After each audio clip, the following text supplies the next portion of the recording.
Good morning. Welcome to Simply Remarkable. Happy Friday. Are you ready to learn how to adapt faster and achieve more while having some fun too? Let's go. I'm ready.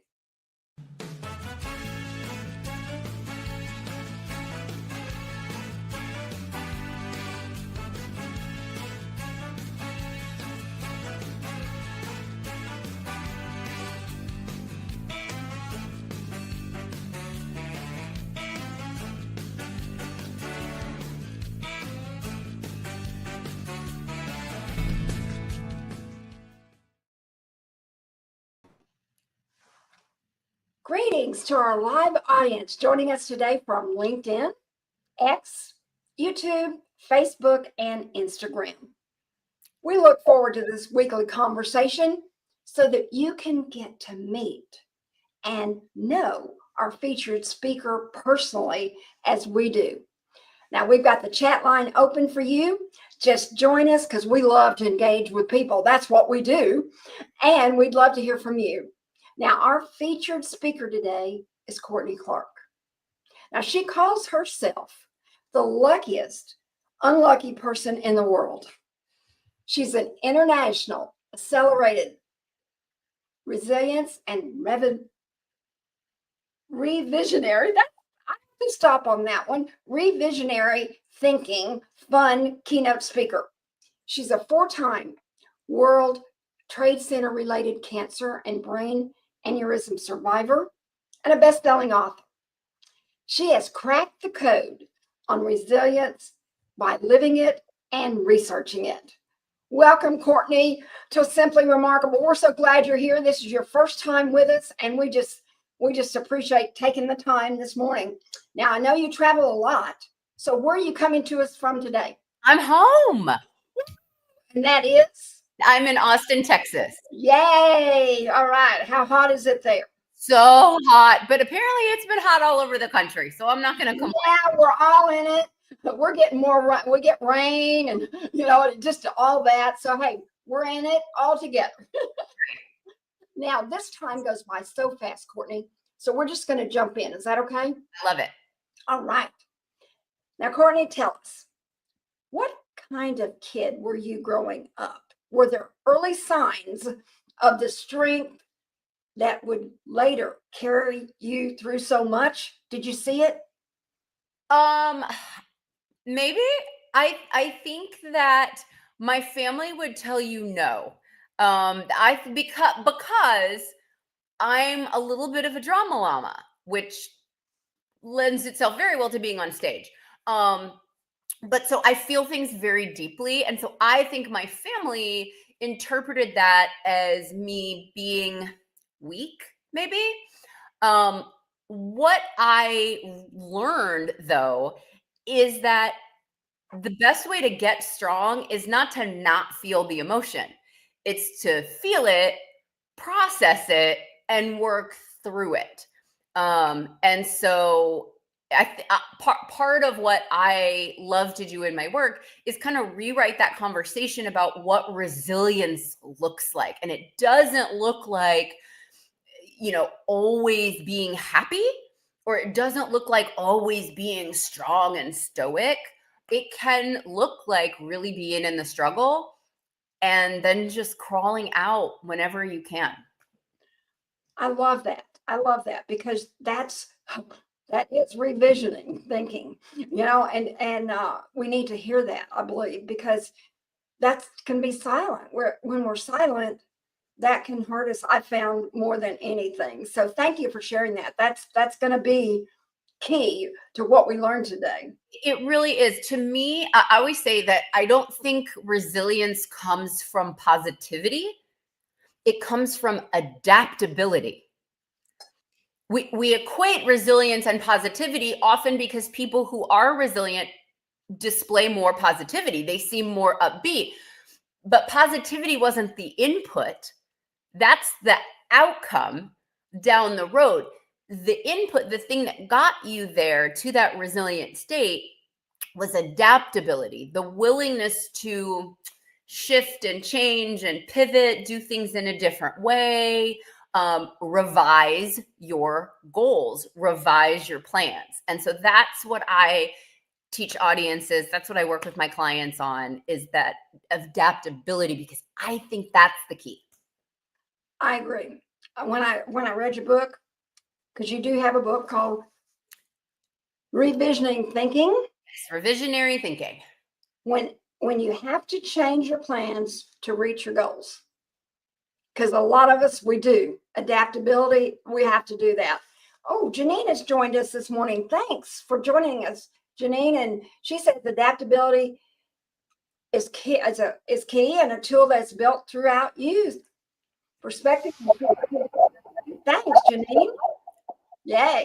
I totally agree that ability to think creatively really helps us. I do some of that work with clients where we talk about, because a lot of people don't change because they can't imagine what the change would look like, or how a change could be better than what we've already got. And that's why you always hear in organizations like, well, but we've always done it that way.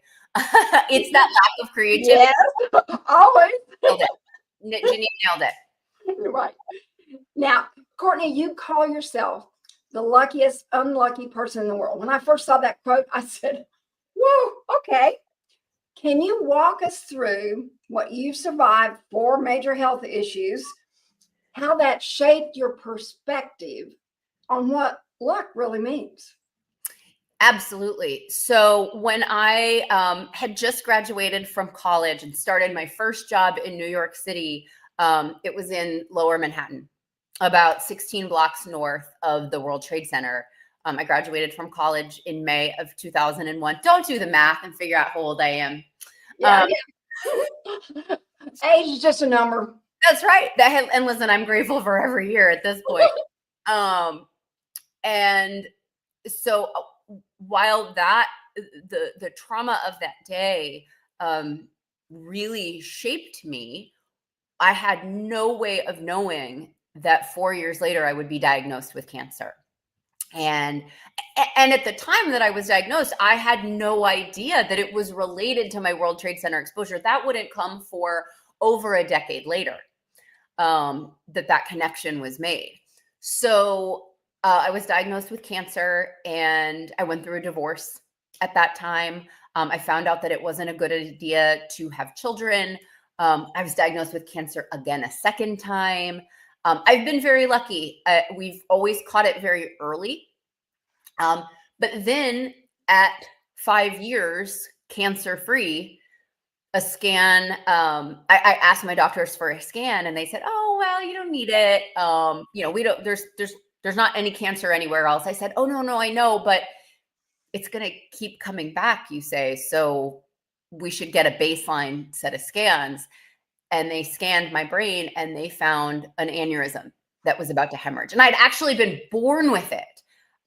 So it predated the cancer.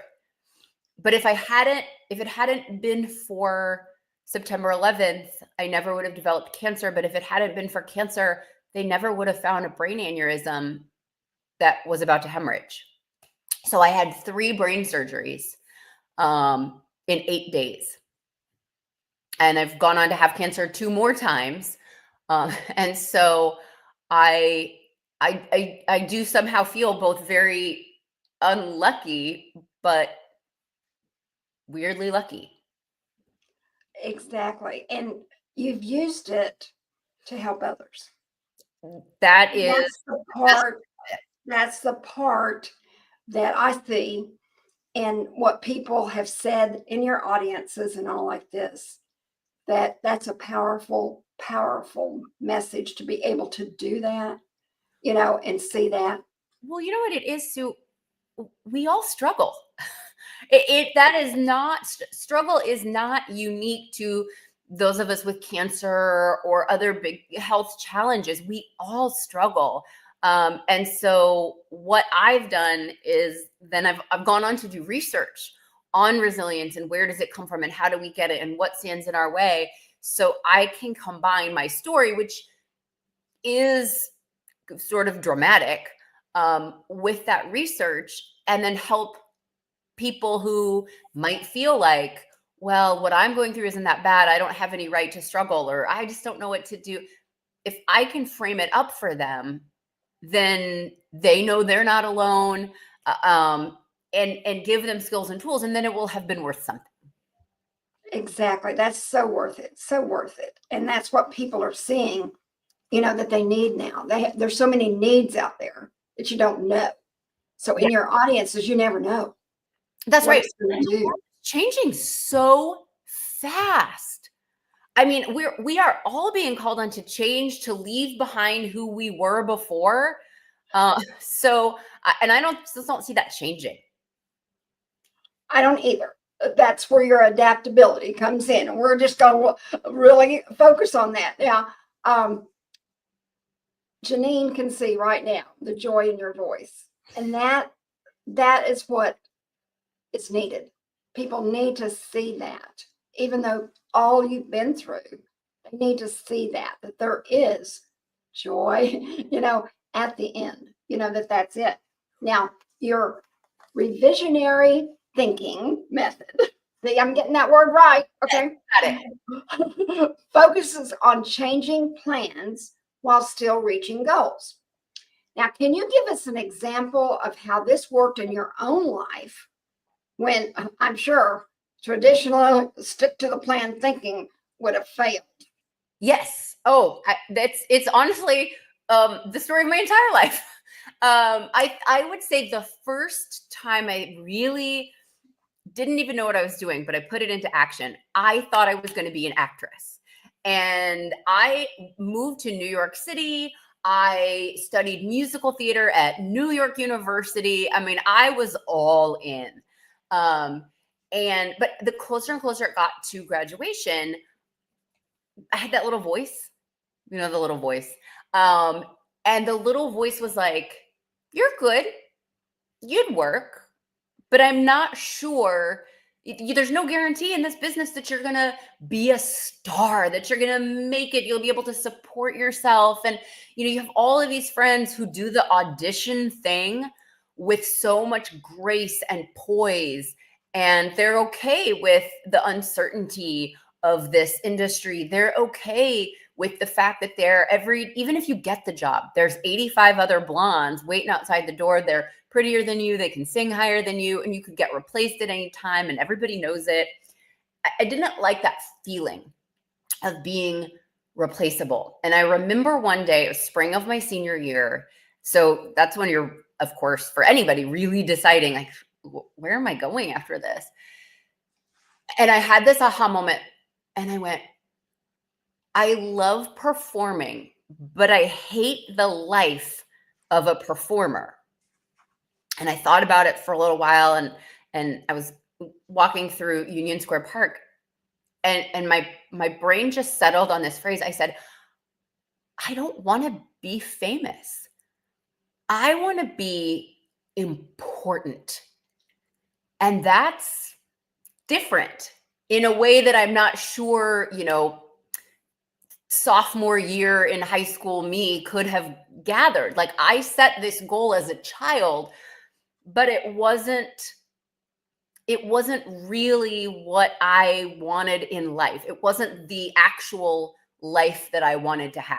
And so I ended up realizing what I wanted was a job where people are glad that I showed up, where I wasn't replaceable. It was like, oh, Courtney, thank goodness you're here. We couldn't do it without you. That's what I wanted. And now look at me, full circle. I'm back on stage. And I joke that I have found the middle of the Venn diagram of teaching, which I've always loved, helping people, which I had a little career in the nonprofit world too, and performing. So I found the middle, and this is where I was meant to be, but I had to give up something in order to get there. I totally understand where you're at, because growing up in Oklahoma, I thought I wanted to be a famous country western singer. Now, I could sing. I loved it. But I didn't have the confidence. I didn't have the backing. I didn't have any of that. I just thought I could do it. Well, that didn't work well. So after, I went into a corporate career, which really gave me experience. And now at my bureau, I get to represent music artists. I said, couldn't do it myself, but I can go out and promote them and know the talent. And they've even said, okay, Sue, we're just going to bring you on stage one time. I said, no, I don't think that is needed because we want to make sure you get future bookings. Okay? So, but I can still live it. I can still live through them. And it's exciting that other people can see the talent in them, and so it just made difference. It's the same thing with speaking. I was a speaker, thought that was my career. Yep. Then 16 years ago, I met a lot of speakers and I said, we were all on bureaus, right? I said, we all had the same opinion. Yep. I said, I'm going to start something unique. So that is the full circle of both of us. This is so cool. I love it when we can engage that and see how our personal experiences came from what we never thought. And Sue, that's what my new research is about, actually, is that. Okay, tell us about, she's got news. I'm so excited. Break the news. It's first time on here. Okay. There you go. I'm about to launch, I'm about to publish the results of a study that I just did about goals and the concept of grit. What I've learned is that I think when we say resilience, right, we just kind of use that as an umbrella term. But I actually think there's two kinds of resilience, and it's been hurting us to not know the difference. There's what I call grit resilience, which is that like bounce back, be stronger, do more. Oh, you got this. Yeah, exactly. You got this. You can do anything you put your mind to. That's grit resilience. And that is helpful. But it's not the only kind of resilience. The kind of resilience that I'm the most interested in, you've probably guessed, is what I call growth resilience. And that is that pivot, adapt, do something different. And I don't think one is better than the other. I think they're both important. And it's just that grit resilience has become kind of popular. It gives us those good memes of, never, ever, ever give up, that quitters never win. All of these very easy to digest, great for social media meme phrases, but that's only half the story. And so I think we have to be more intentional about balancing our grit resilience with some growth resilience, that sometimes you do let go of the plan. Like in your case, several times you were like, I thought I was going to be this. Turns out this was actually, wait, but you know what? There's maybe even a higher and better calling for me. And I think the most successful people, the research is pretty clear. There's a little tiny area in psychology called goal disengagement. And they've shown that the people who are able to disengage from a goal that isn't working out are more successful than the people who are just like, nope, I set this goal and I'm going to do it. You got to know when to hold them and know when to fold them. Exactly. That's music again. We've got it. I brought it back for you. Kenny Rogers, yes. He always comes through. But that is so exciting because that's where creativity and innovation starts. Yes. I think when we can learn that adaptability, and maybe this isn't the plan. I'm finding that so many people are realizing that they know this deep down, even if they haven't articulated it, because culturally we don't love to talk about, giving up or having to let go or do something different. It hurts. There's a grief there. But when I say it out loud, when I say it on stage, when people read about it, they're like, yes, I've been struggling with this. And I thought I was the only one. I thought I was the only person who just couldn't do it. And everybody says, if you just work hard, it's bound to pay off. And that's often true. But what about the times when it's not? So I'm hoping to give us some new language to talk about how we can be successful in those times too. That's it. And we see let it go all over. Yep. But people don't tell us what that means or how to do it. Right. Or why should we? Or, we're just supposed to know. And what we found in our research is that a lot of people really do get the concept of being adaptable, of letting it go, and they really want other people to do it.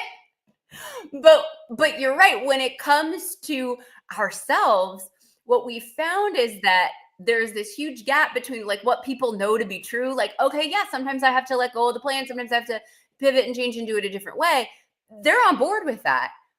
But then when we asked about certain behaviors like letting go of a plan, giving up on a goal that wasn't working out, trying to find another way to do things, they were like, no, you just got to like keep trying. That's So not life. yeah, they like the concept of being adaptable. They get that that's going to make them successful, but they don't like the actual. So it's kind of, I'd call it the difference between like, I want my house to be clean. I do not want to clean my house. Hire somebody. Okay. Got to get done somehow. Right. So that's not fun. That is the key. Strategies and tactics. How do we adapt beyond just let it go? How?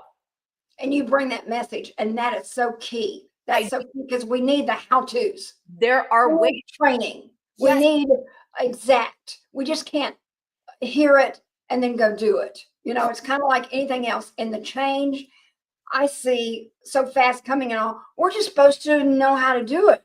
And I'm like, I came from a training environment. I don't always just know how to do it. So that's been a really key thing that I found that our thinking can revision on that. Yeah. There are absolutely ways to do that, to let go of a plan and build a new plan. And that's exactly what I teach organizations how to do. Both from like individual people, because of course, sometimes, one single cog in the wheel can stop a change. But also like, how do we do this organizationally? Exactly. Now you're known as the fun keynote speaker. Can we all see that? I can just see that fun coming right through here. How important is humor and lightness in developing genuine growth resilience?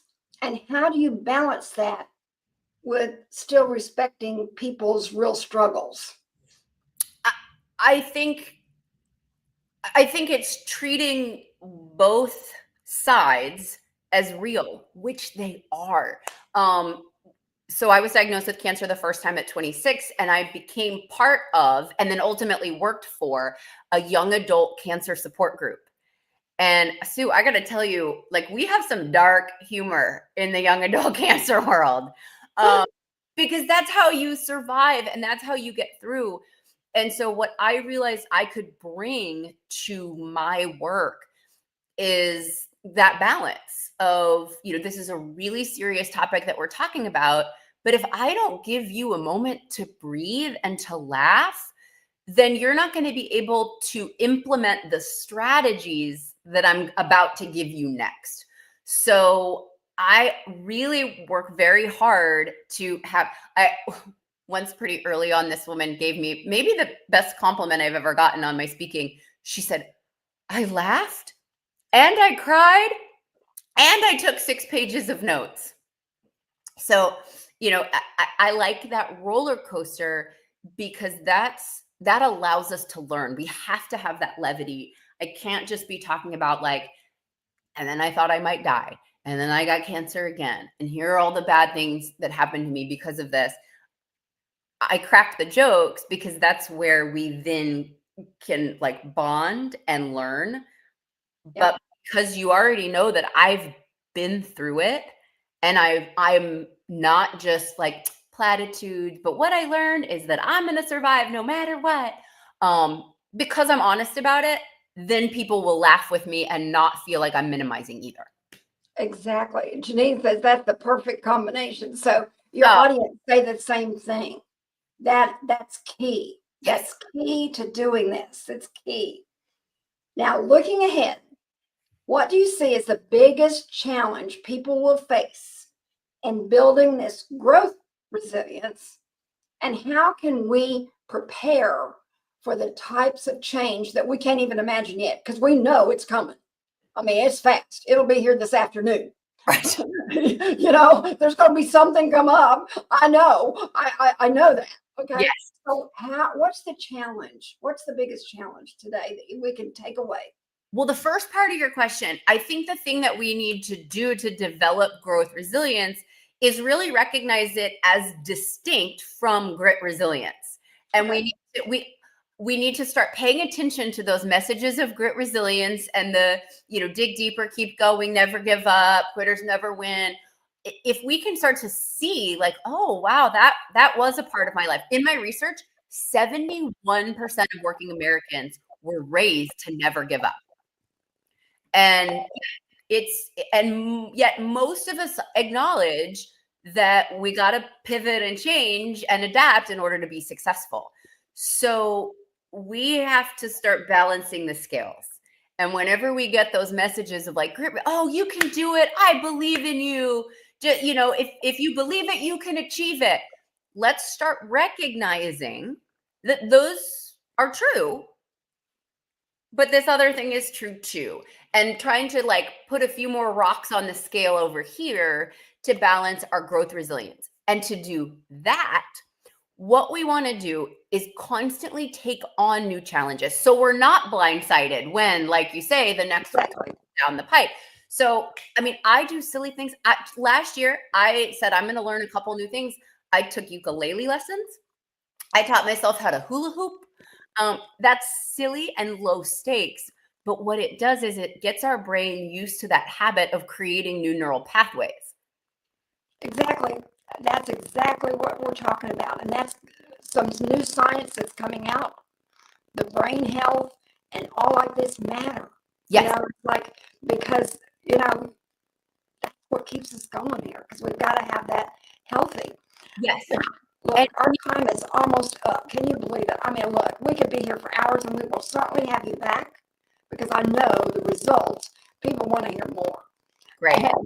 But I want to ask you a question that I've never asked any guest before.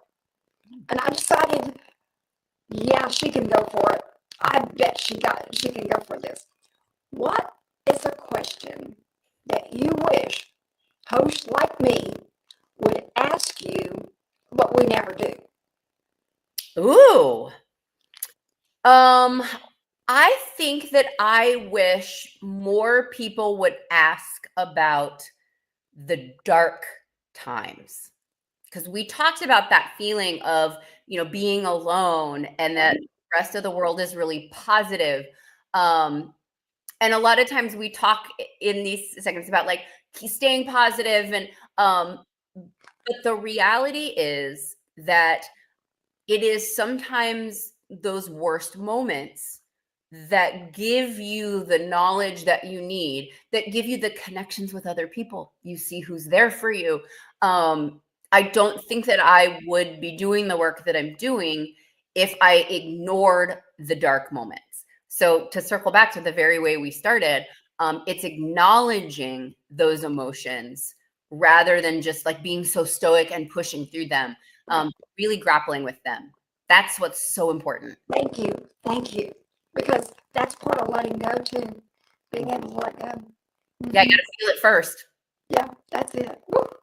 This has been so exciting. Now, in closing, what are you going to do today, Courtney, to be remarkable? And is there anything else you'd like to share with us? I'm working on my new book. That's what I'm going to do today, is write 1,000 words towards my new book, because I have a manuscript. Okay, we'll be praying for that today. 1,000 words. Right. Thank you. Wonderful. I'll take it. That's great. Because that gives everybody, okay, yeah, I got this. We can do this. And to our audience out there, we want to know, what are you going to do today to be remarkable? Have you heard anything today that would set something off that you know you need to get to? Let us know. Put it in the chat, or you can reach us all over social media. And we'd love to hear, because you never know. It can help somebody else when you share it. And we'd love for that. Now, thanks so much, Courtney, for joining us today. I wish for you a remarkable rest of 2025 and much success in helping organizations, leaders, and teams revision their thinking, as we have had a taste of it today. Now, event planners out there, Courtney is the real deal. What you see, she is real. She's figured out resilience by living it and researching it. If your event is looking for a keynote speaker who's authentic, energetic, inspiring, and actionable, you found her today. She will quickly become a favorite with your audience, and they will want her back. Now, it's time to book Courtney today. All you have to do is contact us with the information right here that Lisa, our broadcast director, makes sure that we have everything up and running. Isn't she awesome? She's awesome to work with. Awesome. So you can call me or go to our current website. Now, remember, that's in progress, so we're getting a new one out there. And just remember, Courtney books quickly, so you need to get on the calendar. Now, I hope you will plan on joining us next Friday. I know it's a holiday, July 4th, but this is our third season, and we always made a commitment. Hey, we don't cancel or reschedule because of holidays. We just feature them, and we have fun. You know, we love to celebrate holidays, and to start your holiday off right, our featured guest speaker will be global award-winning keynote speaker and author, executive coach, corporate trainer, leadership thought leader, listed in the top 200 global biggest voices in leadership, Stephen Howard. Now, he turns good leaders into great leaders. He's an award-winning author of 22 leadership and professional development books, including Human Leadership, Mindset, Skills, and Behaviors for Being a Successful, People-Centric Leader. And to celebrate the holiday and his appearance, we have a special surprise that we will be announcing on Tuesday when we announce his appearance. So be looking for that, because you'll want to be with us next Friday for the holiday show and get in on the special. Now, thanks for joining us today. I love what I get to do every day and who I get to do it with, just like Courtney.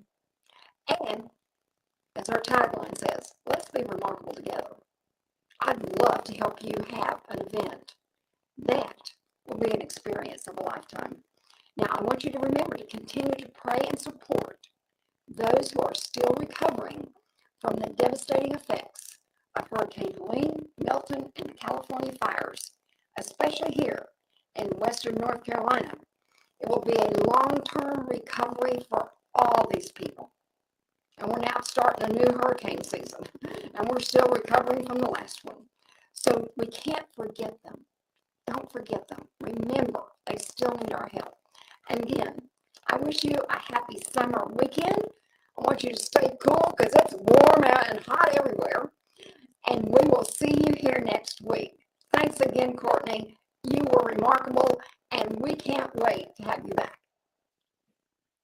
It was so good to be Bye, with you. everybody.